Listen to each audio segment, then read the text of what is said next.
Surfline says that Lindemar is fair, small waves, but it looks like it could be fun. Time for board selection. You're gonna be taking the Wave Storm since the waves are smaller.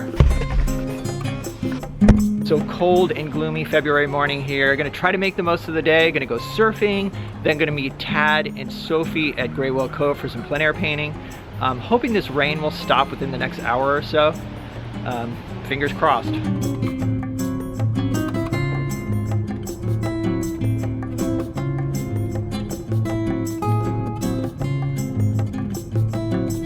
All right, so I've got the GoPro attached. People ask how I attached it, and there's the GoPro mount right there. As you can see right here, I put a nylon bolt right through the board. Also too, I can turn it around if I want to get shots looking the other way. Pretty sweet. All right, so my surf philosophy and my painting philosophy is just go out regardless. You're always gonna learn something.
I'm gonna lock myself out of my car. All right, that was super fun.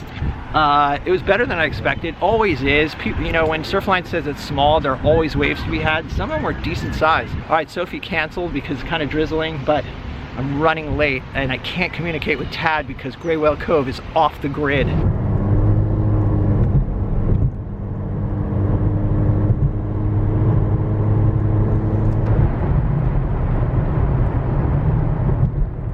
Have like a tub of paints in my trunk.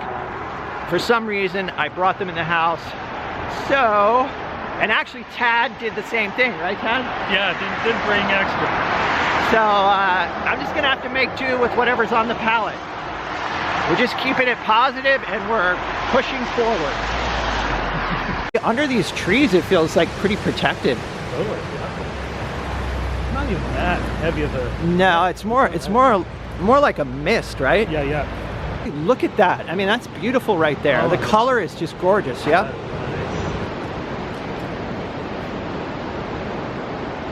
Tad to the rescue. Look at all that paint. Yeah, like... yeah, I'll be dipping into that, yeah, bro. Come take a scoop. I think I'm gonna go with a square composition.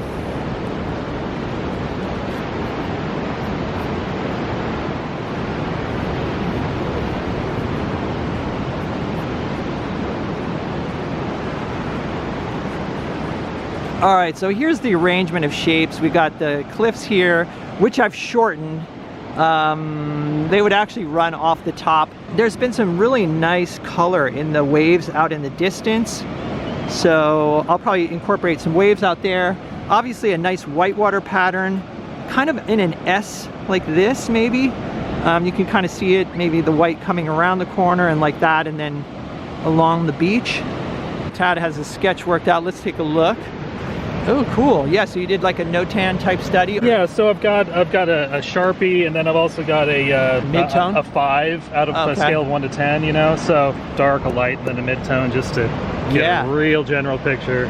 I like the composition. Cool. I think that's cool. Thanks. And you're working on 12 by 16. 12 by 16, yeah. Awesome. All right, time to raid Tad's palette here. So is this Utrecht burnt sienna? It is, yeah. Awesome. Yeah. I don't need much. Like, okay. That'll do. Cool. All right, thanks, man. Absolutely. All right, so I think for the dark portions of the rocks, I'm gonna go with a mixture of dioxazine purple and burnt sienna. And this will give me sort of a warm dark, and it'll be transparent too.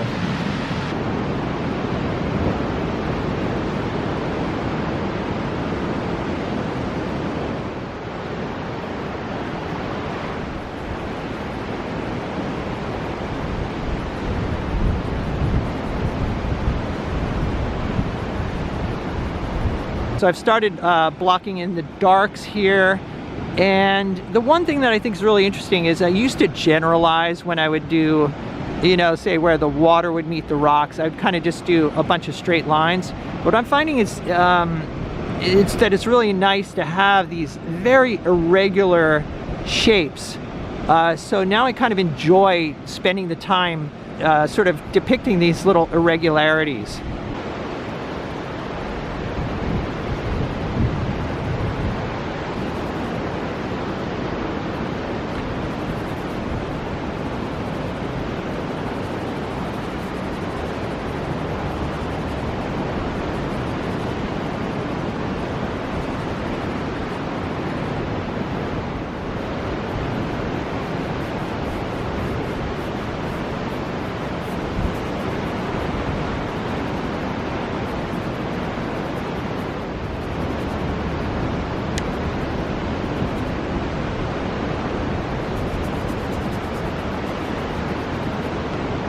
All right, so here's what I've got now, and I kind of like the way these reds in here are playing against the green, so I'm gonna try to maintain some of that alizarin in there. I do feel like there's a good feeling of mist going off into the distance, but there's not enough atmosphere on this rock. How's that for atmosphere? So yeah, I'm gonna create some more atmosphere on this rock. I do remember there were some nice like yellows in here. I got to definitely create more atmosphere in these rocks to kind of push it back. But I like the color of the sand and the wet sand portion. And there needs to be some more white water definition in here and possibly some waves, but there's some interesting colors going on.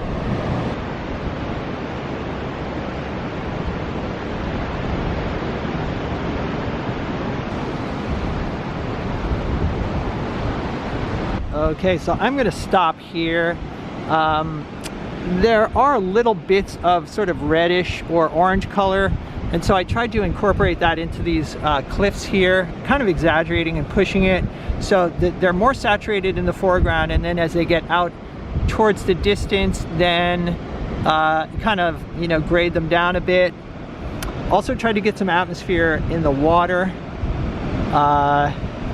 And also too, it like went from sort of blue-green to bluish, then almost to a purple where the fog is up top. All right, went some nice saturated colors there. Yeah, it's extreme. Are you ready for a burrito? Oh, let's do it, yeah.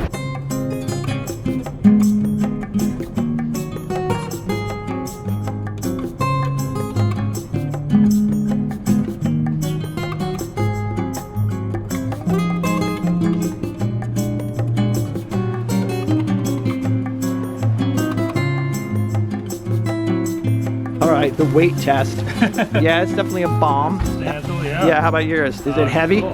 Yeah. It's solid. Oh man, look at that thing. Doing your burrito curls. Got the pico, of course. And these chips. I think these are good. All right, Chad, what do you think? A+. Really good. I know, I think this place rivals the gas station in Pescadero for sure. Yep. Definitely. Solid. I popped it into a frame. It looks like the fog might need to be softened a little bit here.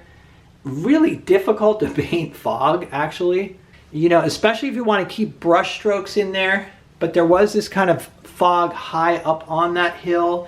But I feel like the transition could be a little bit better. I don't even know if I want to mess with it.